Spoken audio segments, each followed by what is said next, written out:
Collins & Co.'s not-for-profit conference, Be Empowered Through Knowledge, is designed specifically for the not-for-profit sector. Our speakers are experts in this sector, and their practical approach provides not-for-profit board members and management with the opportunity to improve their skills and knowledge across a range of specialist topics. The conference also provides a great networking opportunity.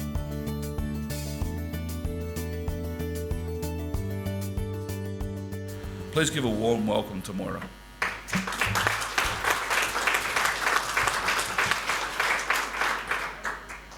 She has roamed the world for more than a decade, working for aid agencies that help kids in strife.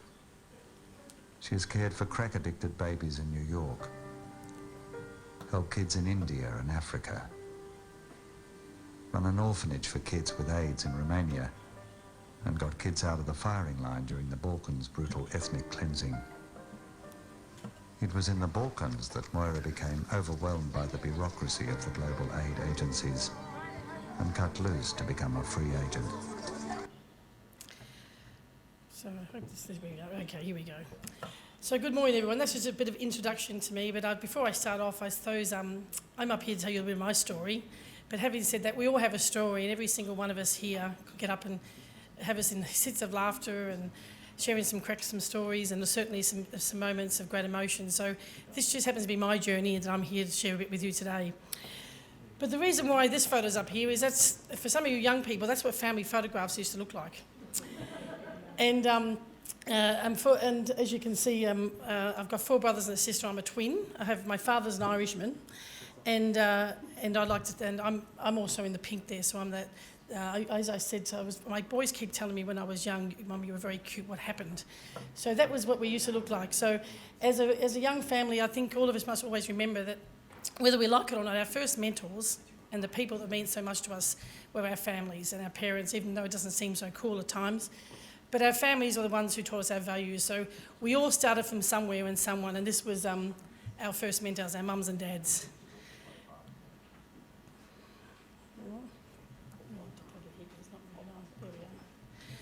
So the reason I put this up is a lot of people think that I'm a nun. Isn't it funny when you're in the non-sector area or you're working overseas, they all think you have to be a nun or a priest.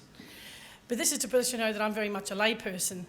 And to tell the truth, when I was very young, I always thought it'd be great to be a nun. And so sometimes I go to places like this and people come up and say, oh, hello, sister, how are you? Sister Moira. I said, oh, yeah, yes, it is. Because sometimes it sounds really cool. But this is just to reassure you and let you know that I'm very much a lay person, and I'm not a nun, and you don't have to do this sort of work, but I'm probably speaking to the converted anyway. So you probably know who this person is. I don't think this clicker's working, so I use this. This is Mother Teresa. And we had a lovely conversation this morning about Mother Teresa here. But Mother Teresa was my mentor and always has been. You know, I often think when people think of Mother Teresa, have these images, but if you had Mother Teresa stand here today and you took her veil off, she'd be just a very ordinary, normal person like us, but someone who's doing extraordinary things with her life.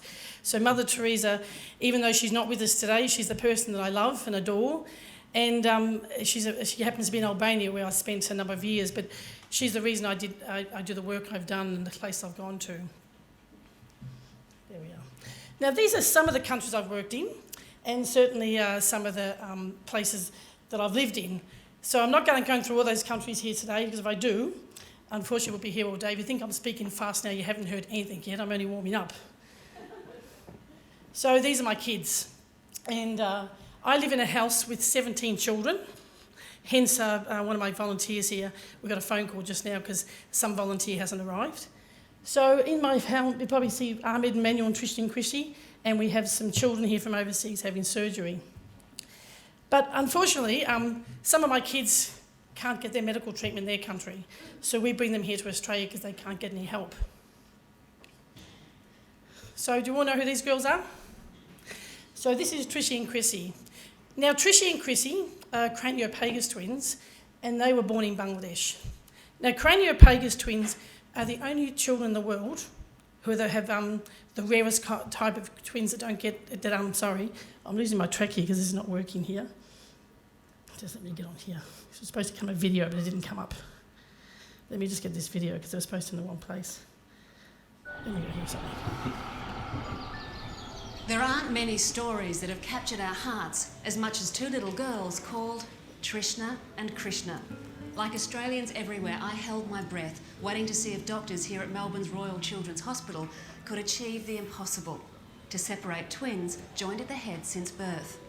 It was a medical miracle that made headlines around the world. Every time you've got to sign these papers and know that this one's stroke and this one's maybe death and this one's okay, Moira, but this one she may never wake up. Where is here?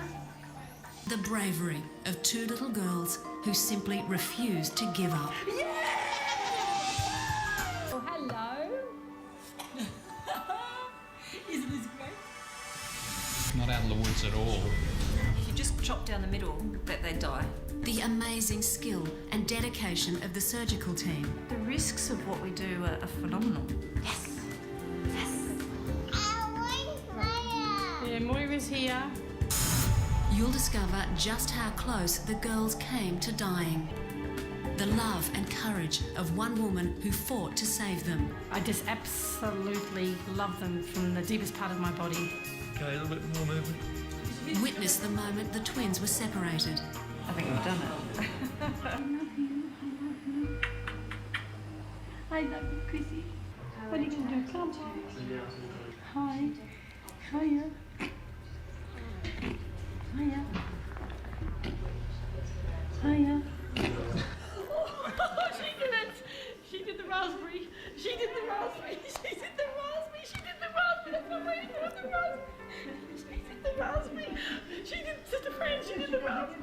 Everybody knows. Oh my God, she did the raspberry.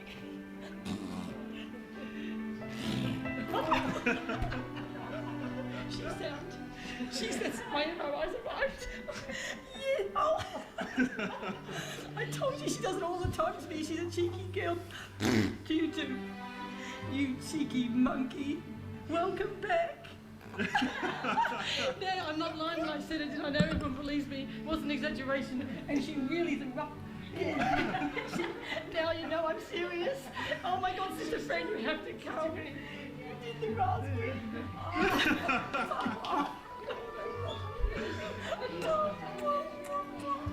Well, that was worth $1 million. I'm a rich woman. I'm a rich woman. Right, some of my videos in the wrong places, so that's why I sort of got a bit confuzzled there. So let me tell you a bit about that story. Tricia and Chrissy are the craniopagus twins. They're the rarest type in the world, and most children don't survive pregnancy. So when I first heard about them, I brought them out to Australia, and it took 2 weeks to make a decision whether we could even separate the twins. Now, everyone thinks they were grand because the girls had separate kidneys and separate hearts, but they shared the vascular system, which is the blood that went from one to another. But there's one other thing they shared. They shared the sagittal sinus. Now, the sagittal sinus is a big vein that's in the top of our heads, and it's to make it very simplified, it pumps to our hearts and our kidneys, and, you know, it's a very vital organ, but they shared that. So they knew that only one child could keep it. So they decided to give it to Tricia, who was the healthier one, and they said, okay, what could we do with Chrissy? So the best way to describe this, imagine the big majestic tree in the park, and imagine the beautiful root system behind that, underneath there. So think of that, all the veins and the vessels. We call them collaterals in the brain. So they thought, well, if we can go in the top of the head there, go in there, take one of those big vessels, put some artificial material there, and let the blood go around it and over it and see what happens. And that's exactly what they did. They didn't know it was going to work. And actually, the first operation was done at the Royal Melbourne Hospital. A lot of people don't realise that. Some of the great surgeries these days are being done by radiographers. So we went there, we came back to ICU, and one girl was sitting on a systolic of 180, and the other one could be up to 40 to 50. And so we went back old-fashioned nursing because we couldn't give medication for one child for high blood pressure and one for low because it would swap over to each child. So we had one child up this way on a pillow, flowing into her sister, and that's how we did that for the first lot of operations. So a lot of people thought that last operation that you just saw was the major one, but we were separating those girls for over 2 years before that last one, separating them inside. And incidentally, a lot of people don't realise, but the girls went into theatre over 23 times before they were even 3. So the reason why that was very significant, this little thing called a raspberry, so there's mums in the rooms here today and grannies. I never knew what raspberries were. But raspberries are these things that babies do like this when they can't talk. Well, little Chrissy, she had a thing called a trachea in her neck, and we had that in her neck to sort of keep her alive, because when she came, you could actually see her heart pumping. So they put this in, but of course, when you have a trachea, you can't hear someone laugh or cry. They don't make any noise at all. So you have to look at their little faces to see the expressions. So after a while, we would go like this, and Trishy could put her finger there and make a noise. And so she would get so excited, we would jump every time she did it. So after those many operations, we'd go into ICU. The doctor said, Moira, go home, the girls are grand. They're fast asleep and they're not going to wake up. And like any good parent, you say, yeah, okay, but of course there's not a parent here that would leave those children till you get that sign that you're looking for. And lo and behold, don't ask me why, but every 3 hours, sometimes 4 hours or 2 hours, Chrissy would give me that raspberry. It was her way of telling me that, Moira, I'm neurologically sound, go have a few hours sleep, I'll look after Trish. So that last clip in here, they said it was one of the most iconic moments on Australian television because the cameras were there, because Chrissy didn't wake up for 6 days. And so I was waved that raspberry, so that's why I was going crazy for the raspberry. I was getting so excited because she gave me that wonderful moment when she woke up and I knew that she was sound. And even though the doctors were saying, Moira, the MRIs are grand, we know Trishy's woken up the day after surgery, Chrissy hasn't, but when you get that raspberry, call me as well. So even medical science was certainly looking after that raspberry as well. So I'm going to make you all feel really old. Here are the girls today. Trishy's it was her primary school, and Trishna has no neurological deficits whatsoever. So she's at school and she plays tennis and soccer. She now plays competition tennis on Saturdays. And the reason we've got little Chrissy here with the picking her nose is because she's a real Shrek fan. Her whole life is Shrek. She knows every bit of movie you can think of. She's got a lot of medical issues. She's also got special needs, and she's a little girl they said would never walk. So she never walked, but anything that burps or makes noise, she thinks is hysterical. So if someone passed in here today, she'd know who you were, she'd run up and say, do it again. So she's very sharp, you know. And so we sort of honour her with that photograph there. Now, this is the third time I've shown this photo. Trishy started secondary school just 3 weeks ago now. So she's in year 7 and she's doing really well. So she just looks like any other ordinary little girl. And this is her sister, Krishna, and I'm happy to say that about 18 months ago she started walking. So she's a walking miracle. So she's the only girl in Australia now walking around with no sagittal sinus. So because of Trishna, because of little Chrissy, they're doing surgeries in Australia they've never done before and all over the world, is purely because all her brain, her blood flow is going under her face, down her neck. And so she's a bit of a walking miracle, really, little Chrissy. And here's the 2 girls. So they are very ordinary little girls. I just try to have them a normal life, so I don't have them in the media. I try and keep them a bit quiet. And that was the before and after. As you can imagine, I don't want to sound too cliche, lads, but because I'm one of these very impulsive people. I want things done tomorrow and I'll do it myself. It's quicker. And the wonderful grace I learned about this was the only way was to take one day at a time, because you could never think that far ahead what was going to happen. Sometimes I'd dream about, God, imagine put them in a car seat or put them in a pram. But if you did that, sometimes it played on your minds because none of us knew what the outcome with the girls. So they are the only the only craniopagus twins in the world with no neurological deficits. So I think we're the leaders in these little people here in Melbourne. So these are my boys. Now, weren't they cute when they were little? What happened to them now, as I say to them? So their boys came from an orphanage in Baghdad, and that's run by Mother Teresa. So some of you people know my boys, Ahmed and Manuel. And this is what they were when I first met them. Now, look, I'm a Catholic, so I can say this, but never trust a nun, because they all have ulterior motives. But anyway, the sisters, I was in Albania living there at the time. I was taking a bunch of kids over to America. And this nun came up and said, oh, Moira, you're going to America? Yes, sister, I am. I said, I know a couple of kids with a few problems. I was like, right, sister, what's wrong with them? Oh, a problem with their arms and legs. I said, oh, okay, sister, well, look, when I get back from Albania, you bring them here and I'll have a look at them. And she looked a bit puzzled and she said, oh, Moira, that might be a bit difficult. Why is that? Well, they're in a place called Baghdad. I said, oh, Baghdad, okay. The only Baghdad I know is a place in Middle East and there's one place in Tasmania. Where's that in Albania? Oh, no, Moira, that's right, it's in the Middle East. Well, sister, we're in Baghdad, that's a little bit difficult. And I said, no, I don't do the Middle East thing, and my mum would probably have you for garters anyway. But so then I go to America. When people tell you something, you start feeling really guilty. Why did that happen? It was a sign from God, and who am I to start playing God? And So I kept thinking, oh, all I could hope was by the time I got back, the Mother Teresa's tend to leave every 2 months. By the time I got back, hopefully this nun has moved on and so my conscience is clear. So, of course, I get back and I got the kids out of the plane, get out to where you get at the airport, and the nuns are picking us up, and who's the first one I saw? I call her the smiling assassin. There she was, this great big nun with a great big smile on her face. Oh, Moira, you're back, that's wonderful. Now, what about those 2 boys? I'm thinking, don't even give me a breather. So I'm thinking, oh, here we go, so what do you do? So to make a long story short, I did go to Baghdad, but first I went to Ireland, dropped some kids off there for surgery and left them with some families, and I just thought I'd pop over to the Middle East for maybe a week, as you do. So I got into Jordan, and the sisters of Mother Teresa, they were going to come with me, 2 of the sisters, and so we had to put our passports into the Iraq embassy in Jordan for Baghdad. So we had to wait a few days, and then one of the sisters comes and says, well, Moira, we just got some news. The visas are ready. They told us to come to the embassy. I said, oh, great, that's grand. So do you want to come for the drive? I will. So I jumped in the car, and lo and behold, they said, now you stay in here, Moira, and we'll go get the passports. And nuns are always happy, you know. They're always, good days and bad days, they're always smiling. So you can never read them very well, but they came out all excited. Moira, we've got the passports. We've got some good news and some bad news. Okay, sister, so what's the good news? Well, you got your visa. I said, well, that's grand. Okay, well, what could possibly be wrong? Oh, well, they didn't give us one, as they're smiling. I said, what do you mean, sister? They didn't give you a visa? Like, I started shaking. I said, well, they didn't give us one. Okay, well, I'll come in and I'll talk to them. You know, like I'm going to make a big difference. I'm going to go talk to the embassy about their visas.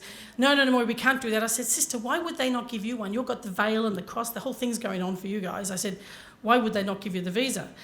So we don't know. We're going to pray about it. No, sister, we're not going to pray now. No, we're not going to do that, sister. Can we just go in there and we'll talk to them? No, we're going to pray about it and come back and ask our superiors.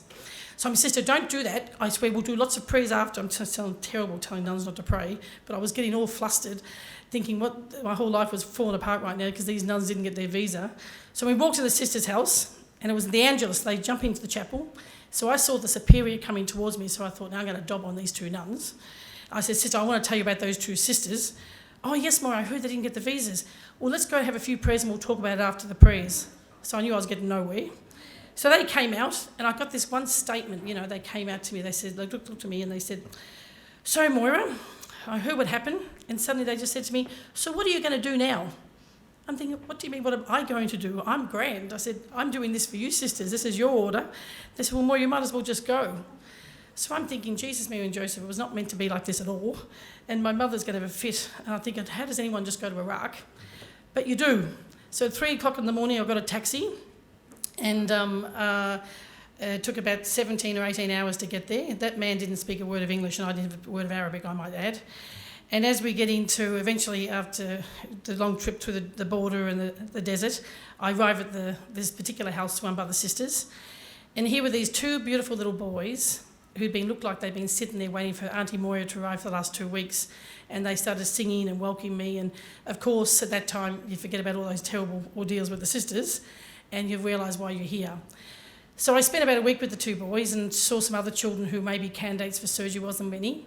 But I just remember after 1 week, little Ahmed, who's in the first picture, he said to me, Auntie Moira, you're going to come back. And I said, look, I'm not going to make any false promises, because I know in this area of life, in this area of work, I should say, you're the recipient of many false promises with good intentions. So I wasn't going to start doing that to a little boy. I said, look, I've got butterflies, and that's a really good place to start. And he said, well, Auntie Moira, can I just ask you a question? If it's a problem, why don't you take Emmanuel now and come back and get me another time? And I just looked at this little boy who was way beyond his years of wisdom, and I thought, now, how many human beings would even say such a thing? And there wasn't a person in this room today that wouldn't fight for Ahmed and Emmanuel to come together like myself. So he was one of the inspirations. But one thing that always I remember with Ahmed also was when I was there, they lived in the Sisters of Mother Teresa's orphanage. But when they get to a certain age in Baghdad, they go into a state-run orphanage. And I went to visit that to see if there was any children that we needed to bring to Australia. The sisters were quite excited because a lot of their past students or children from the orphanage have gone there. Now, the place was beautifully looked after. The staff were gorgeous. The place was really clean. But there were just so many people in different buildings. And I remember this one building I went in, we were going past the door with the physio, we'd seen some patients, and I saw the beds everywhere, and I just remember seeing someone in the background there with lots of people around a little bed. And I said, what's going on down there? I said, we have a very sick little boy, Moira, but nothing for you. I said, you sure there's nothing I could do?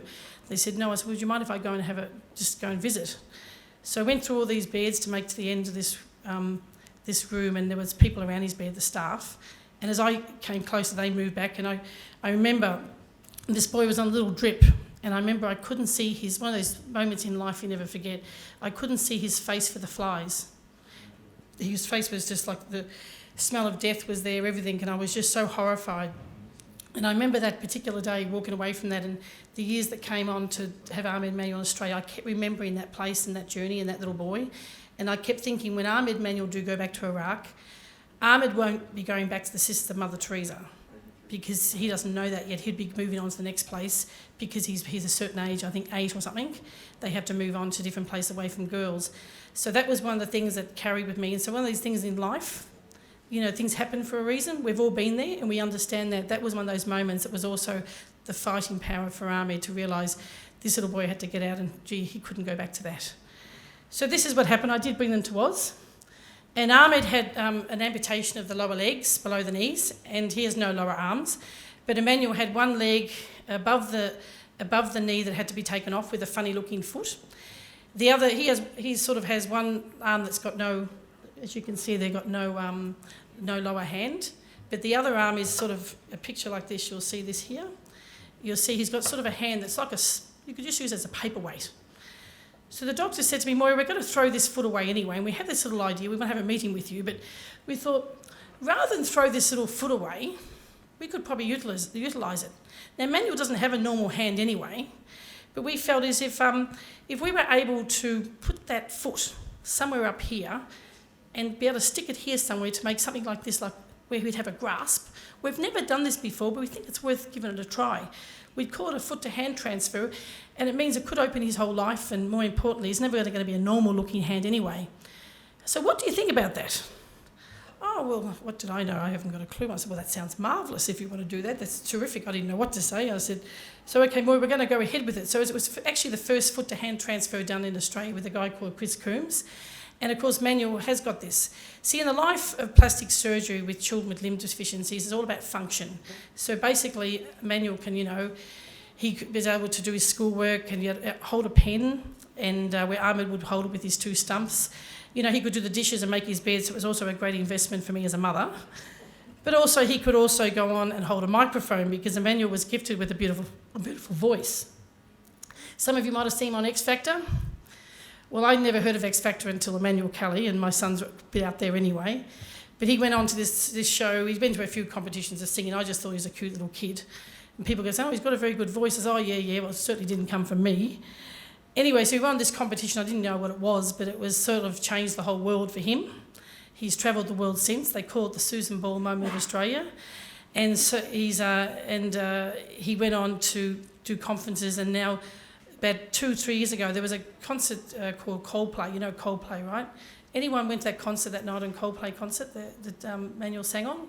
Well, I'd never heard of Coldplay before, I'll be honest with you. I'm not really into the names of bands, but I like the music. So one day I got a phone call, and it was someone from overseas that, oh, we'd like to speak to Moira. I said, oh, yes, speaking. Now, we're from Coldplay in America, and we've got a concert coming up. We'd like to invite you and whoever you'd like to come to the concert. I said, oh, a concert? Because I'm thinking Coldplay must have been a plumbing firm or something. I didn't actually understand. And they says, oh, yes. And I said, well, what is that? I was on a Friday night in Melbourne or a Saturday night. I'm thinking, now, why would anyone go sit at Telstra Dome on a Friday night when on a cold evening when you'd rather be at home? So I'm thinking, this is the last thing I would want to do. I said, look, that sounds so lovely, but I've actually got things on that day. Look, I don't think it's going to be possible. So I sort of hung up, and my friend said, Moira, who was that? Oh, some Coldplay. There's some plumbers, but they've got some concert going on. I don't know. So they said, so she quickly grabbed the phone and said, Moira, you're unreal. I said, this is who I think it was. I said, are you insane? So she picked the phone up, rang it back, redialed. Oh, we're about to call you back. I said, Moira misunderstood you. She would love to go to the Coldplay concert. She loves them. Wow, how many tickets would she like? 50. She'll take 50. And I'm going, what are you doing? I said, how am I going to get rid of 50 tickets? Moira, you have no idea. So anyway, we walked into met the band. I didn't know who was who. I should have really looked on YouTube to find a bit more about them when I got there, because I didn't know who Chris Martin was. But anyway, and he said, I said, it's such a shame. I said, you guys are here now because my son's in America. What's his name? Emmanuel. Emmanuel was in the room next door and they had to take his name down. They flew him out to surprise me and do something special in this concert. And I said, really? Yeah, he loves your song and your music. Oh, really, Moira? And he's in America. Yeah, he's in America. Oh, that's a shame. I says, yeah. So anyway, lo and behold, in the middle of the concert, Manuel would like you to look on the YouTube to look at the clip, because he says, Moira, maybe if you talk about it, then they press clips and it makes me look really good. I said, Manuel, you're such a humble person when it comes to the music industry, but you will see it, but I'm not doing it for his clicks. I'm doing it purely for your interest. But Emmanuel came out and sang the song he sang on X Factor, which is the John Lennon song, and with Chris Martin. And so Emmanuel's actually now in America, being mentored by Chris Martin. And he figures if he mentors Emmanuel, Emmanuel would like to hopefully mentor other people. So I have to keep reminding Emmanuel of that, because he keeps telling me he's an artist, and that's what artist people do. So he's doing lots of conferences and doing charity gigs out there, and he's hoping to have an album this year. So that was Emmanuel's little journey. And then you've got Ahmed. So you've seen Ahmed. Ahmed is our sportsman. Now he's at the other end of the scale, because they're very, very different boys. But Ahmed loved football. He used to play for Kilmore Blues, and he loved his football. But there comes a time, he was best on ground many, many times. He's the vice captain. He played with able-bodied kids for about 2 or 3 years. But there comes a time when you're playing football, and it gets a little bit dangerous, because the boys, they get big, and Ahmed only gets big if we change his legs, but he's never going to get big like the 15 and 16-year-olds when they just shoot up. And so the team were telling them, Ahmed, we need to see that you need to step back from football and maybe try something else in the club. But Ahmed really thought that he was going to be like playing for the AFL. He thought he was that good. But he is a bit humble. He's not like his brother, I must say, but it doesn't sound like that. But he just thought that was his whole life, to come to Australia and play football, because he fell in love with the game. So, but there comes a day when you're playing football, and Ahmed always gets the mark. They used to call him Nails, because he goes in as hard as nails. That was his nickname on the field. And he gets the mark, like he does. And then he goes for the goal. So he's got the football and he's kicking the ball's going here, and over here the legs come off, and that's flying over here. And that's like a missile, and everyone's going, get down, quick, it will knock you out. So it's also dangerous for other people, not just Emmanuel, not just for Ahmed. So anyway, they finally had to tell him that he couldn't play anymore, and he went through a really bad time. And he was really, really upset about this, because he just feels that was his life in Australia, was football. So one day I was sitting up in bed, in the lounge room with the girls at night time when they were sleeping, because you had to be awake with any child in Melbourne who has a trachea, because children under 7 pull their tracheas out, and it's children have died with mums going to toilets. So you have to be awake. I survive, I think, on 3 hours a night of sleep, really. So lo and behold, you had to keep the TV on to keep you awake. So this particular night, there was this thing that came on the television about China, and they're all going there for the Olympics. And I saw people missing an arm or a leg, and they were doing, because I lived overseas for 12 years, so I didn't really know how the Olympics worked. I said, that sounds marvellous. Gee, Ahmed might be able to go with the Australian team on a holiday to China with the Olympics. So he wakes up the next morning. I said, Ahmed, I've got some great news. I said, what's that, Ahmed? I saw a documentary, and these people are all going to China, and Australian people send people to China. They miss an arm or a leg, and they can do a lap at the pool. They get medals. It's like a holiday. It's amazing. Really? I said, yeah, you ring up the people, you tell them your mum said you can go, and you tell them you're missing arms, you're missing everything. Not just 1 or 2, you've got the whole thing going on. You've got the arms and legs, you tell them everything. Geez, Mum, is that what happens? And you tell them you can do a lap at the pool, but if I was you, Ahmed, I would go every weekend and start doing 2 laps, and you'll go to China, and you don't pay for anything. It's all like a holiday. It's like your new vision in life. God, Mum, that sounds amazing. Who do I ring? I said, listen, ring up the Australian Institute of Sport and ask to speak to the director. Go straight to the top. Speak to the CEO of Swimming Australia. You tell him you'll go to China. I'll give you permission. Geez, Mum, that's amazing. I do like swimming. I said, yeah, I think it'd be great.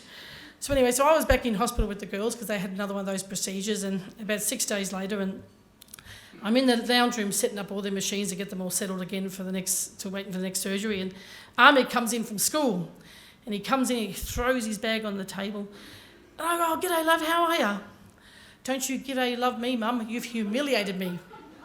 I said, wait, Ahmed, what's the problem? What's wrong? I says, Mum, I said, you've embarrassed me. I don't even know if I can talk to you right now. I said, I have had a terrible, terrible time the last few days, what I've had to put up with. I says, Ahmed, so I'm not with you. What's going on? I rang those people. Which people? All those famous people who go to Beijing, Mum, and they all go on holidays to Beijing with the Olympic Committee. I said, Oh, great, you rang him. Oh, I'm sorry. Tell me what happened. I'll tell you what happened. You humiliated me. It does not work like that at all. So obviously Ahmed rang them in Canberra and they put him on to some people in Melbourne at the Vic Centre and the Victorian Institute of Sport, and they had him all pepped up and they had time for him to pop in, and my friends took him, but they waited outside and he sat down there and they were asking nice questions about 4 coaches. Then they said, oh, you're a little mummy's boy. Are you going to go for a holiday to China? And the Australian people are going to send you there because you're missing a few more arms and legs than other people.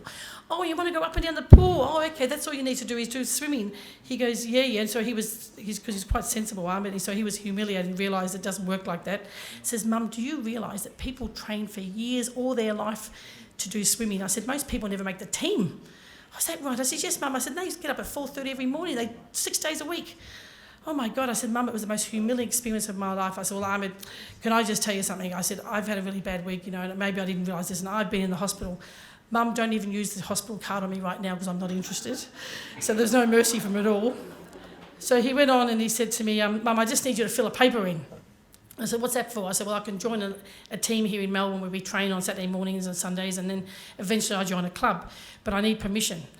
Oh, so you need Mummy's signature, So I signed the paper and he says, I said, Mum, just give me some time. I've just never been so humiliated in my life. So anyway, off he went. So lads, Beijing came and went, and Ahmed never made that team. It was never, ever going to happen, actually. It doesn't work like that at all. Ahmed started training at 4:30 every morning, 6 days a week, and 2 nights a week after school. Anyway, so about 2 years later, he'd been training for 2 years. They said, Moira, Ahmed, we have the national competition. It's called the National Championships, and we'd like you to join the team and put you in a few races up in Sydney. So the paras and also the able-bodied all have these big nationals every year or every 2 years. So we went up there, and I went up with Ahmed, and I was in the crowd. And anyway, Ahmed won the 100 breaststroke, and he got a world record on that particular race. He's now still the world record holder for the 100 breaststroke. See, mothers do know, really. It's basically the moral of the story. Mums do know best. But then he went on to World Championships, and then the London Olympics were coming. And they said to us, look, Ahmed, they said to Ahmed, his coach, Ahmed, we've got some good news and bad news. I said, the good news is we would love to have you on the Australian swimming team. It'd be wonderful to have you as part of our team. But the 100 breaststroke is not an Olympic event. Unfortunately, only the 50 is. So all over the world, he swims the 50 and the 100 at the World Champs, but when it comes to Olympics, they only do the 50. And everyone he swims against in the world, in the 50s and the 100, they swim together, but he gets them on the turn. So they all get him in the 50, but they don't get him at the 100. If you can get the time, because Paralympics is about time, if you can get that in the 50, we would love to bring you to London, but it's all about time. You've got a year. So Ahmed and his coach ummed and ahed for a while, and they said, well, just give it a go. So after 12 months, we went to Adelaide for the championships there, where they do the decision who goes to the Olympics. And Ahmed got the time to go to London. He just got under 50 in less than a year. So he went to London and he got 4th in the world in less than a year. And he went on to Rio, and the time he got in London, the time in Rio would have been the second time in for London, so he would have got a silver, because that was the great time he got in Rio. So he wants to go to Tokyo now. I think it must be a boy thing. It's all about the medal. He said, I really want to Tokyo. By this stage, I'm saying, Armin, I think retiring, just finish uni, it's been going on for years. No, Mum, I really want to get this medal. I said, Armin, why do you want to get this medal? Just to achieve and get on the team. I said, Moira, Mum, I really want to thank the Australian people for what they've done for me and the opportunities I've had, and I just feel as if a medal will do it. I said, Ahmed, the Australian people are really grateful. We don't need the medal. We're okay with that. Oh, Mum, you just don't get it. I said, maybe it's a boy thing.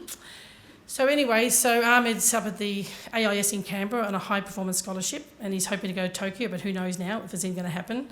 But incidentally, last year the Paralympic movement took this thing all over the world, but they reclassified people because they realised some people were not in the right classification. They had different countrymen take on different countries.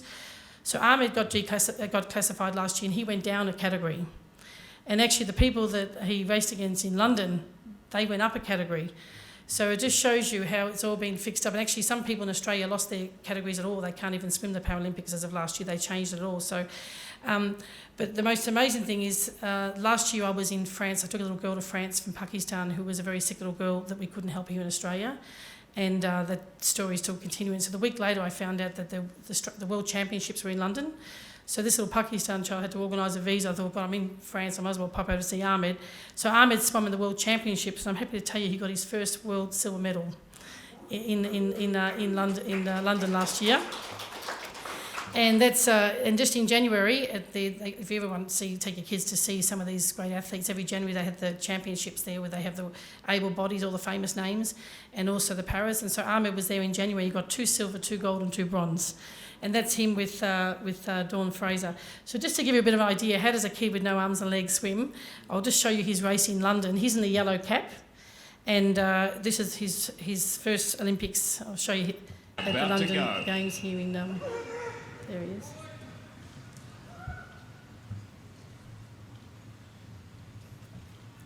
Take your marks. Off he goes, and Ahmed, another excellent start.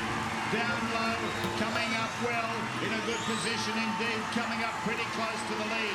It was the world record holder Suzuki alongside him who started brilliantly also. Luke was away okay, and then Schoenmaker on the far side, Sanchez Martinez.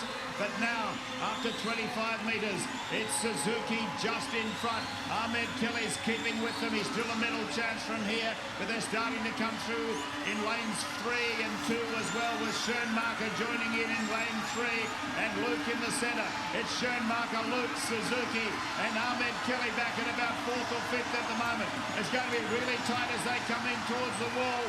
Schoenmaker, will he win it? He's in lane 3. Looks like he might have the lead at this stage, or they'll go into the wall interestingly. And Schoenmaker got it in 50.01. Or 50 dead it is. 50 dead for Schoenmaker. Second place has gone to Luke. Third then to Suzuki. And Ahmed Kelly has finished 4th, just outside the medals. 52.54. Outside his PB, but that is still one memorable night. Not only for Ahmed, but for all of Australia. So he's certainly come a long way, Ahmed, from those days in Baghdad. So all I can say is I hope that if the Olympics happens this year, that in godly hour of the morning you're all up watching it and cheering him on. And I do pray it's his last Olympics. So very quickly, this is where I spent 2 years in Calcutta with Mother Teresa, and these kids all live on the station. So you probably saw the movie Lion that came out. Well, I was living there at that time, and these kids all do live at the station. It's hard to believe they come in on Sundays for usually a head shave and some feed and a bath. But I used to tell people in the early days, when I used to talk lots about India, I used to say, it's funny, as you go for picnics here in Australia and you always go home at night, but I used to say that kids would go out with their families on Sundays and they'd get to stations, they might get lost in the crowds and they might get on a train and just get lost and they never find their families again. And all they know is a village they live in and maybe mum and dad, but they don't know their surnames. So these kids probably, like the Lion, all came from families like that. I then spent, after 2 years in Calcutta, I came back, saved up my money, sold my car, and headed to Africa for a year, popped into a soup kitchen in Joburg. There was a wonderful nun, she was 70, she was a teacher all her life. And like the story of Mother Teresa, she looked out her window one day and she saw the plight of the people and says, look, I need to do something. And so she basically galvanised all these supermarkets and set up all these soup kitchens, an old Egyptian nun, and she was just one of these phenomenal women. Her days was just started in the 70s, so this is what she did with her life, so she was very inspirational.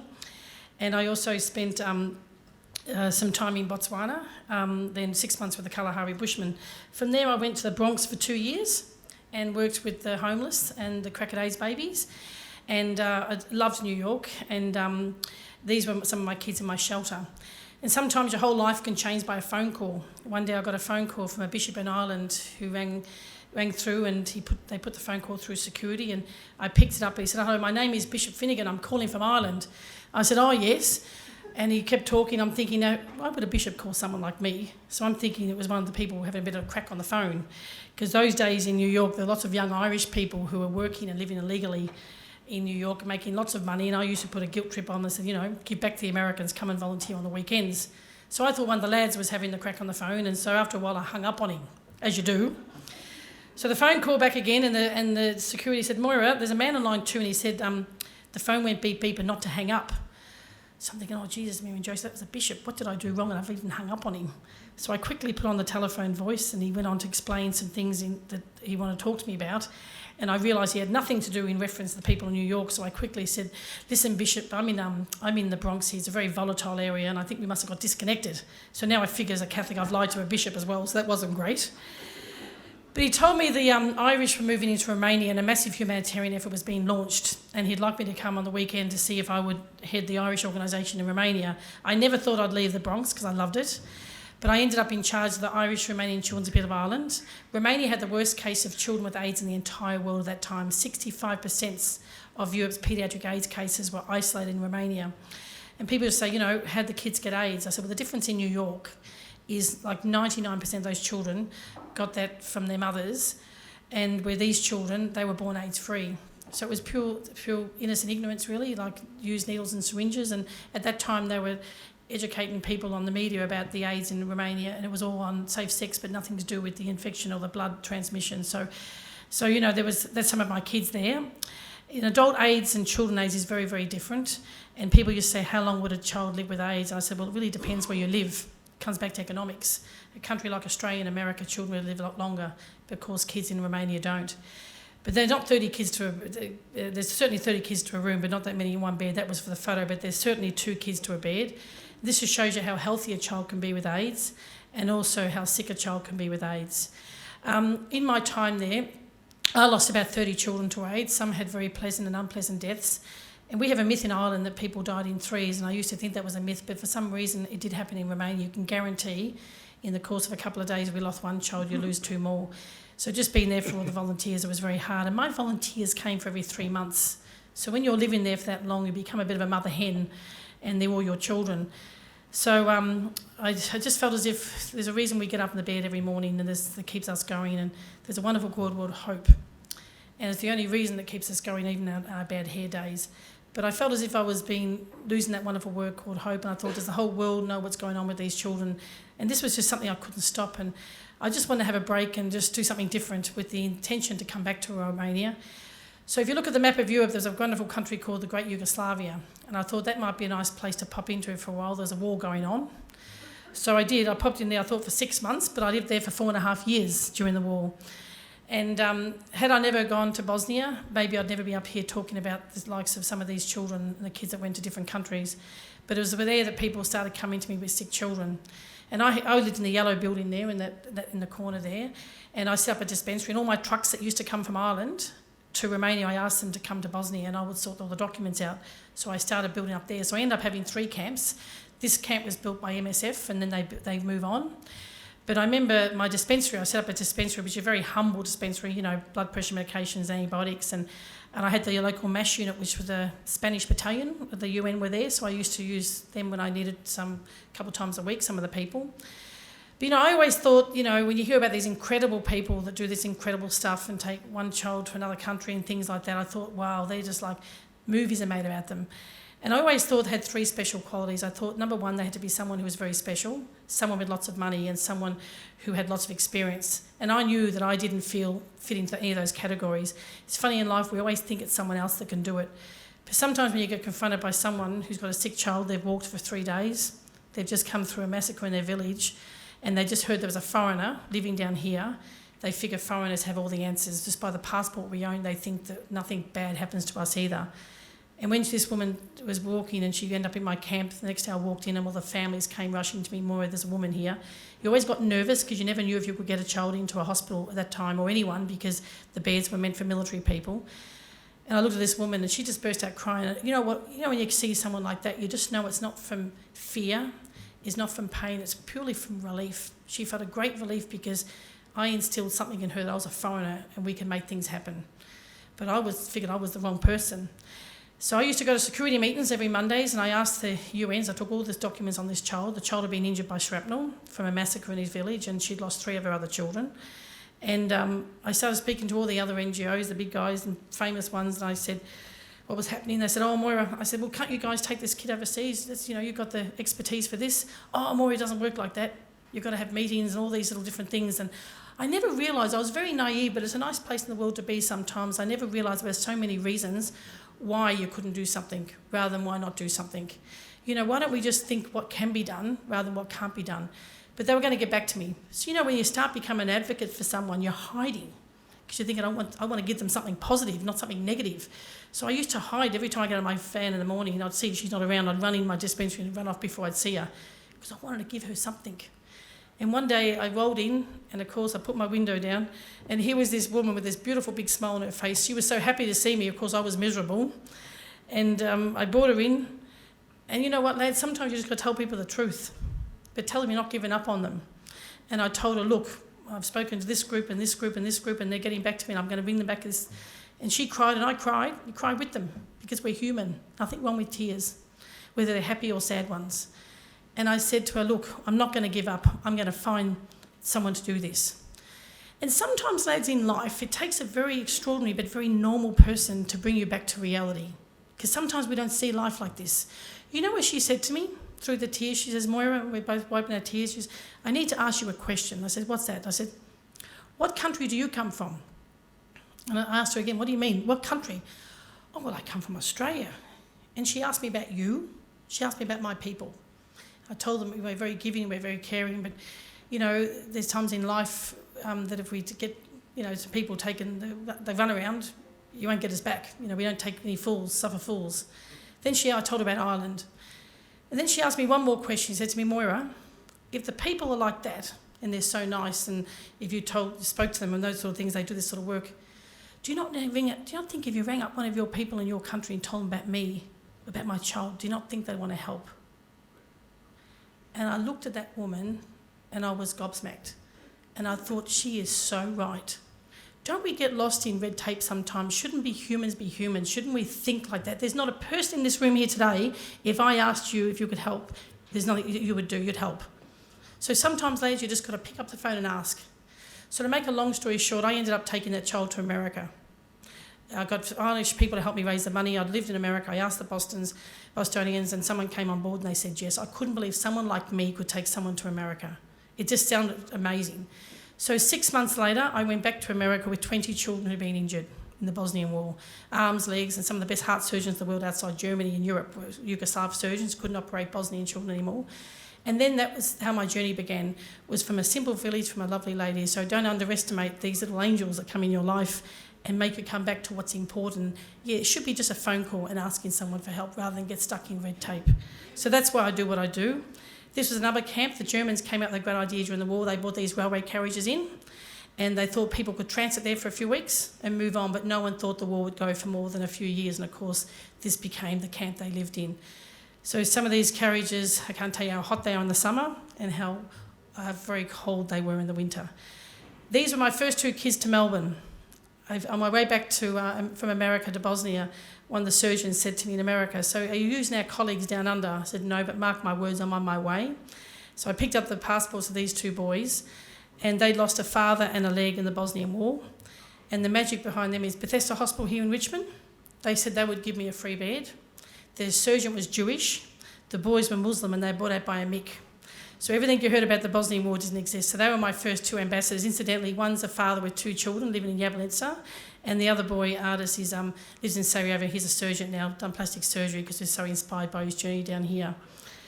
So then from Albania, I spent 3 years at Mother Teresa, her birthplace, and this is where I continued to work. I was going to actually retire at that time. I wasn't going to do overseas kids anymore, but a nun put me in the right direction. And one day when I said I wasn't doing this anymore, I arrived in the shelter that day and there were 3 children who were very injured. And I said, my God, who are those poor children? And Moira, I thought you'd like to meet them today.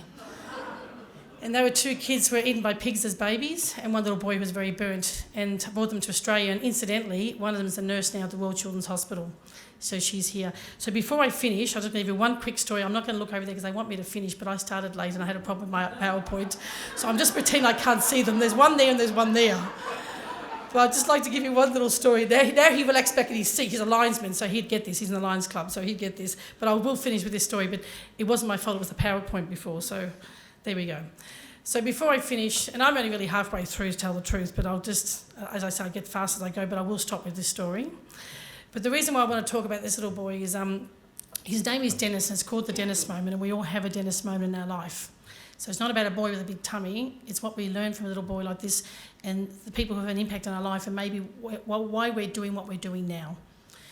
So there's 2 children in life. If you speak to any nurse or any social worker or anyone, there's times they're going to leave their profession but there's something they remember. Just like your professions, whatever you're doing, there's something that kept you going. Even your bad days, you think, oh, I'm over this. We've all been there. But there's something, an incident, a story, or something that's touched you. So there's 2 children in my life who've done that for me that remind me every day. It's not Ahmed, Manuel and Trish and Chrissy and all the kids I took to Ireland, America. It's not them. It's 2 little Albanian kids. And I want to share this little boy's story with you. One of them today, his name is Dennis. So I was in Australia at the time with a bunch of kids. I was living in Footscray. I brought from Albania having surgery. I was here about 6 months. And I was rushing out the door when the phone rang. I picked it up and the phone went beep, beep, beep. So it was an overseas phone call and had broken English. And the man said to me, can I speak to Moira? I said, speaking. I said, oh, I've got your number from someone here in Albania. So I instantly thought it was one of the parents. And I said, I've got a little boy here in Albania who's not very well. I said, well, what's wrong with him? He's got a very big tummy. I said, oh, we have a lot of big tummies here in Australia too, I said. And he goes, oh, no, he's got a really, really big tummy. I said, yeah, we've got a few of those as well. I said, look, we really don't bring kids to Australia with big tummies. And I said, listen, I tell you what, well, he's not very well. I said, look, I'm going to be back in Albania in about 3.5 months. I'll get you to bring down his paperwork, bring the boy, get some photos, get some documents, have it all translated, and I'll look at this when I get back. So then the phone went quiet, and I was still in this little moment. I've got to rush out the door. He's holding me up. So I was a bit rushed. And then he went quiet. He said to me, Miss Kelly, that boy won't be alive when you get back. So then I stopped in my tracks and realised, some people, it was hard enough for them to call a foreigner on a phone, that I had to give him a bit of time. Even my busy life, Moira Kelly, has to have a bit of a life lesson. And I said, well, that's one hell of a call. What do you mean by that? I said, Miss Kelly, that boy's too sick. He won't be alive in 3.5 months, I don't think. And I said, well, listen, I've got a fax here. Fax me through what you're looking at. I don't know if I can do anything, but just fax it to me quickly. So he did, and it wasn't this photo, but one very similar. And when I looked at it, I was gobsmacked. I thought, what on earth is that? Of all the kids I'd done all over the world, I'd never seen anything like this before. So within a couple of hours, I was sitting in front of a doctor called John Hudson. He's a professor of general surgery at the RCH. I was sitting in front of him with this file, and he was looking through this paperwork. And for 15 minutes, I was getting no non-verbals. I finally said, come on, John, what is it? What on earth is going on here? So Moira, he's a very sick little boy. I says, yeah, what's going on? I says, well, what's in his tummy? I said, well, he's got a condition called Hirschsprung's disease, which is a blockage of the bowel. And we have this in Australia. There's people probably here today that have this, or family members, but it's something you can control, and you operate as a baby and you learn to control, but people can live with it. And I said, okay, well, so if you want to know what's wrong with him, well, how old is he? And I said, he's 7. Well, Moira, that's 7 years of faeces in his stomach. The boy hasn't been to the toilet. And I said, how is that possible? I was speechless. He said, Moira, this is something that I saw in textbooks 50 years ago. So with that, he made some few phone calls, and some doctors all came down, and they were looking. I had the room full of doctors, and they're looking at the paperwork, and they're looking on computers and books. And this one doctor just looked up and says, my God, Moira, where is this child? In life when you say something, you can hear yourself saying it, but you're not really thinking. You go, oh, he lives in Albania right next to the airport. And I'm thinking, why did I say that? And he goes, oh, is that right? I says, yeah, he lives next to the airport. I said, oh, right. I said, oh, you know this boy? Lovely family. No, he's great. He's terrific. Lovely, lovely boy. Oh, wow. I said, and how's his exercise? I said, oh, he walks everywhere. He goes here, he goes there. They go, really? He walks? Well, he walks slow, because I could see they were a bit shocked when I said that. And they go, and Moira, he's very malnourished. He's like, does he eat? He loves his food. And they go, really? Yeah, he eats food, breakfast, lunch. But Moira, he doesn't eat all the time. Well, no, actually, he eats like little bits throughout the day, because I'm thinking this wasn't looking very good. I said, Moira, well, what did you want? What did you want to do with this child? And I said, well, look, all I know, he's got a passport, and poor people don't have passports, as we know. And I said, and I know that he's got all the paperwork. I said, the Australian government's given him a visa. He's got a visa. Yeah, he's got a visa, got everything. I said, I said, I just need a doctor to say yes. Oh, what, you thinking of bringing him here? Oh, no, I'm just asking your opinion, what you thought. Then they were umming and ahhing. I said, Moira, you know him? He's great, lovely, lovely boy. I said, so we went on like this, and one doctor says, well, Moira, he's a very sick little kid. I said, look, he's not going to live very long. I said, Moira, if you were thinking of bringing him here, he may not even survive the journey, but let alone that, we might not even be able to help him. And then one of the doctors says, but I know that if we don't do something, at least he has one chance. He's got no chance there at all. And then one of them came up and says, Moira, are you telling me you could get him here next week? I'm pretty sure. I just got it. And then someone said, but Moira, isn't there a war going on there at the moment? Yes, the Kosovo war, that's the border. Yes, you are. There's no planes at the moment, but there's lots of ships going in from Italy, because I forgot to bring up the war business. The airport didn't really matter. He lived next to the airport. There was no planes. So they said, well, Moira, look, you must tell this family that he may be a very tough journey for him, but number one, we may not be able to help him. It could be too late. But we know if he lives in Albania, he's got no chance. If you can get this boy here, as doctors, sometimes in life, we're in this profession for a reason. Sometimes we're given challenges like this, little people like this. So anyway, lo and behold, I walked out the front of the Children's Hospital. I was just going, looking up thinking, Jesus, Mary and Joseph, I didn't even know nothing about this boy, but they've agreed to see him. So isn't that a start? Because in life, lads, you've got to keep it upbeat. If you give too many negatives, it's too easy to say, oh, no, it's too hard. Keep it positive. So I walked out, and to make a long story short, the boy had a passport, which is phenomenal. But he did live in northern Albania, right as far as you could possibly think, right in the top village there, bordering Kosovo. Now, the town that he lived in is a place called Kukës, where all the Albanians, the Kosovars, were coming across who were injured by the war. So every NGO was there, and every famous army, but also the NBC of America, because they thought this was going to be the Third World War in Europe. So everyone was monitoring. So that's why they actually had Hercules planes flying people to Germany and to England for surgery. So someone told Dennis's family, go down there, they're flying people out who've been injured in Kosovo. So when he went there, they rushed him in, they couldn't believe it, and they started speaking to specialists overseas by transmitter, and they said, okay, have you got a passport? No. So if they gave them money, can the mother and the child get a passport immediately, and we can put you on a Hercules flight, you don't need a visa, you're going through the military. So he was to leave that weekend to go overseas. The day he walked in, the day before, him and his mother walked in with the passports, and they all looked at the paperwork, and they said, as they were filling it in, they looked up and said, oh my God, are you a Kosovar? No. Are you Albanian? Yeah, I said, these are Albanian passports. You need to be a Kosovar. Oh no, can you get a Kosovar passport? And they go, no, we're proud Albanians. And they says, well, I'm very proud you're an Albanian, but you need to be a Kosovar because the mandate is only Kosovars. That's the law. We can't bring anyone who's not Kosovar. I said, but my child's injured, and some people started crying and getting upset. And then the other organisations said the same thing. They were not mandated to have these rules that they couldn't take a child like Dennis. He had the wrong passport. So that's how that happened, how Dennis had a passport. So I got onto the Australian Embassy in Greece who issue visas, and I asked them, and they turned around and they said they'd give me a visa after a few days. They said they'd give me one, but not for the mother. Because of security reasons, they couldn't guarantee the safety, and because of the war going on. If you want to help this boy, bring him to Australia, but we can't give you a visa. So lo and behold, Dennis ended up getting a visa, and everything was coming. The Variety Club and the Lions Club raised the money for the airfares, and we were taking him. So of course he couldn't go on a flight from Albania to go on a boat. So everything was coming together. He was coming about 3 weeks later, but I had to say one little problem is who was going to pick him up, because I couldn't go to Albania. So I have 4 brothers, so I was thinking which is the most naive. So I rang up my youngest brother, and I said, he works at the cargo at the Qantas airport, the Qantas airport. And I said, oh, g'day, Paul, how are you? Oh, g'day, sis. Would you like an adventure? Oh, yeah, what do you mean? It's all for free. You just got to go to Europe, it's all for free, and you get a night in Albania, and you bring a little boy who's got a bit of thing going on with his tummy, nothing too serious, and you bring him to Australia, and it's all covered. I said, but Paul, I've got a half a dozen other people who want to do this. If you want to do it, you've got to tell me now. Oh my God, that sounds amazing, Moira. I'd love to do something like that. I can't believe you give me this opportunity. Give me half an hour. So he rang back 2 hours later. I said, Paul, if you don't call back, that's it. He rang me back. He says, Moira, I'm doing it. Oh, good for you, Paul. Oh, Moira, I'm so excited. Thank you so much for thinking of me. I said, oh, that's all right. I said, Paul, there's one little problem. What's that? I said, look, there's a few things. There's a little bit of a war going on there, but it won't affect you. But you won't get it. So there's no planes. But in Italy, you'll fly to Italy, and then you'll get a boat across, and you're going to have a free night in Albania and have pizza and all the rest of it. So it's grand. And I said, the other thing is, just let's not tell Mum anything about this until you get back, because Mum and people would never believe you do a thing like this. They just think you're very self-centered, So, yeah, no one would believe. Yeah, Moira, you're right. I'm going to surprise everyone. He says, yeah. So everything was grand. I said, one last thing. I said, Paul, look, there may not be seats on the boat coming out because there might be a few refugees, but I'll try and organise seating for you.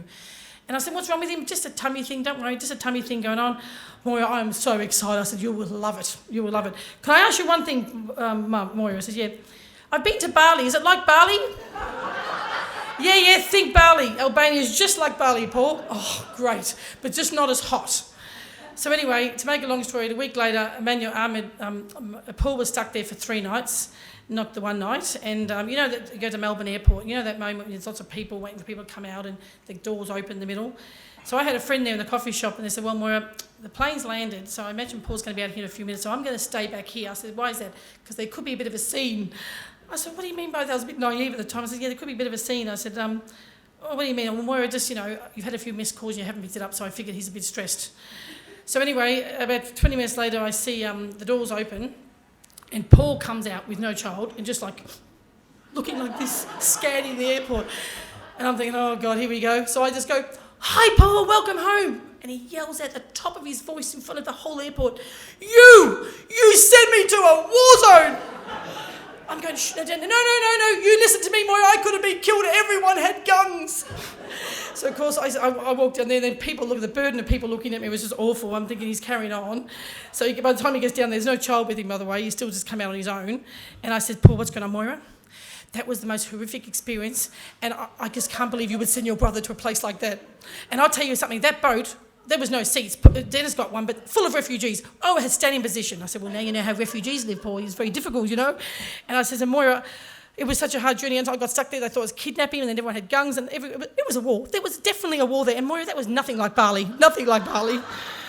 So with that, the doors are opening, and I could see Dennis coming in the wheelchair with someone, and my translator runs up, and so I said, well, let's go to see Dennis. How is Dennis? Oh, he's a lovely boy. Oh, he's beautiful. That poor. By the way, Moira, there's more than a tummy thing going on there. I said, what do you mean? The wind and everything. I felt so sorry for him, but no one could breathe, and the poor kid, he's uncomfortable, he's embarrassed. Oh, boy, he's very sick. Oh, no, he's not too sick. They said he should be grand once he get here, but God, you did a great thing, Moira, don't humorise me, don't now. So I started talking to Dennis, and I said, Paul, you're going to go there, and I'm going to go here, and I'm going to see you tomorrow. I'm going to go tell Mum everything, and I'm going to say, they're going to think I'm great, but I could have been killed. I'm your brother. So anyway, so as he went off somewhere else, I went off somewhere else, and I took Dennis, and my translators were with me, and this photograph was actually taken an hour after Dennis arrived in Footscray. We gave him a quick shower, and then we took him to hospital the next day, and thank goodness they admitted Dennis. He was there, they put him on a thing called TPM, which is very high nutrition, through the nasogastric tubes to put on calories, because he was actually malnourished. And after about 14 days, the surgeons came up and said, Moira, we're really nervous having Dennis in an Australian hospital here in Melbourne, and we're just going to ask you, we're going to go ahead with surgery next week. He's put on 3 kilos, we'd like more weight, but we have no choice. So on Monday morning, we went ahead with surgery. We wheeled him into theatre. It's the only time I ever saw Dennis have a few tears, because Dennis is very stoic, had these dry tears coming down his face, and he said to me, Moira, am I going to wake up? I said, Dennis, you're in a really good place, and you've got the best doctors in the world here. And with that, the doctors all took their masks down and said, Dennis, you'll be okay, Dennis. You know, we're all going to be here when you wake up. So 5, 6, 7, 8 hours later, I get a call from John, who's a surgeon. He says, Moira, we're closing him up now. He's looking good. He's going to go to recovery. You want to get up here and see him? And I said, we're happy and we'll see you tomorrow, but he'll probably have a bit of a rough night, but all the numbers are looking good. So I went up to recovery, and I had my translator there, and I also had my brother Paul, who was talking to me then. And so Dennis was in this bed, and there was a little boy in the bed over here. It was 10:30 at night, which you really don't want to be in a recovery room very late at night in any hospital in Melbourne after a big surgery. And had a bank nurse on, like an emergency teacher, have a bank nurse. So Dennis was fine at the beginning, but then he started rubbing his tummy, going, oh. And I knew something was wrong. I just turned around and I said, listen, lads. I said to the girl, I said, Dennis is, it's probably not the machine, it's probably Dennis. And with that, they ended up calling the other nurse down, they called Code Blue. Within a few minutes, Dennis was rushed to ICU, and I didn't see him for a few hours. They took me to a room where no parent wants to go to the Royal Children's Hospital, and the doctors came in from home. You could see them rushing past my door. An hour later, he came out and said, Moira, we've just resuscitated Dennis. He got a septicemia. You can see the black on his tummy, and that's to show you the time, how quickly the infection was going through his blood. He was actually toxic, the red. This went on for 3 or 4 days. They took him back to theatre the next day. I was very naive, lads, but in this world is a very nice place to be sometimes, to not accept the world for it is. I truly believe nothing bad would happen to Dennis, because only goodness was surrounding him, all the good people that came forward. But I couldn't believe that I was losing this little boy. I never thought I'd lose a child. So anyway, they said they were going to get the big guns from America, which means some another antibiotics. And lo and behold, you can see it started to work. so his body's not toxic there. He was starting to work, but he was a very sick little boy. That was his 8th birthday. This is Dennis 6 weeks later.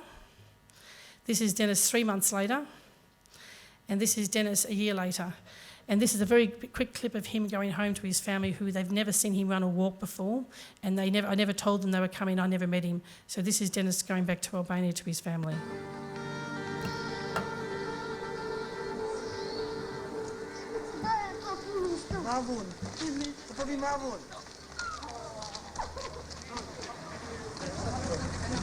soon as we hit this corner. Oh God, yeah, you get a dream about moments like this? I can hear her. Tell her, come translate, please.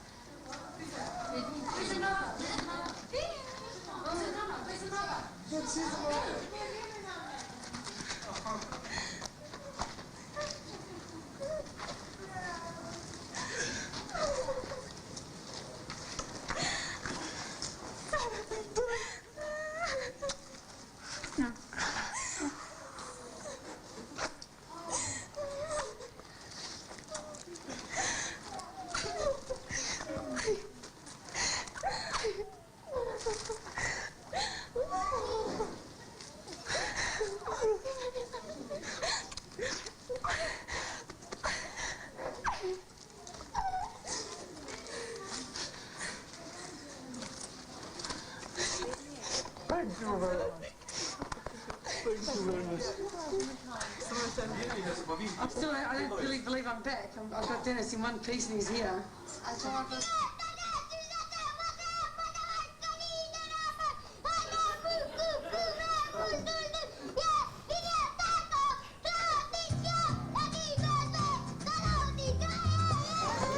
He gave Armenia a run for his money, right?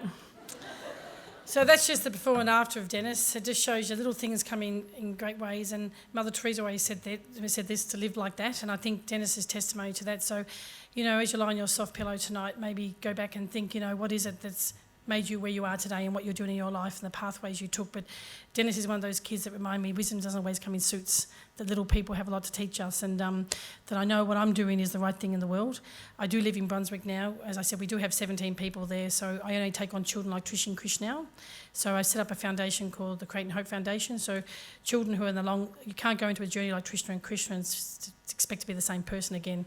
There wasn't a night they went to bed, I didn't think they'd wake up, and I'd pray to God to keep them alive another night. So I figured there must be other children in the world that people say no to. But no one gave up on Krish, not my people, the hospitals and the people. So that's why I choose children like that now, and that's why we've got kids there with more long-term, very difficult things. And also I have women who are displaced here in Melbourne, they come through the Sisters of Mother Teresa. One day the sisters rang up and asked me, Moira, we've got a woman here, do you know anyone who could help her? She's got a child here, she doesn't belong in our shelter. So I had a spare bed and I thought, well, sister, can I take her? So now I have women who are displaced, and because of that journey now, I look at my children, I look at the women with their kids, and there was a great healing in my home because they've all had their own journey and puts them back into perspective. One of my mothers is a woman here who was trafficked, and from South Africa, had 3 children, and she ended up getting attacked here on the street when she ran away from a gentleman's club, and the sisters ended up at the sister's house, and she ended up being pregnant, and she moved into my home, and she had twins on New Year's Day 2 years ago. The girls are 2.5 now, and they're black as the ace of spades, and one's called Moira and one's called Molly. It wasn't my idea. But anyway, so the women, I figure sometimes in life we love what we do, but sometimes we're just looking for that something extra. So I know we all feel like that at times, especially in this sector, and I love my kids, I'll never change, but I was just looking for something else, and a pathway came where I can now do this thing for women who are domestic violence and whatever. And I often say I love my kids, but the women feed my soul. So don't give up on what you're doing. You're meant to be where you are. And one important thing is to realise is not everyone can do what you're doing. And there's people out there that need people like you and people like me, because not everyone can do what we do. So all I can do is, I know you make your families proud, but stay what you're doing, because we need good-hearted people like you. And never give up your gift, never give up your wonderful gift of service to others. And God bless you all, and keep up the great work. Thank you.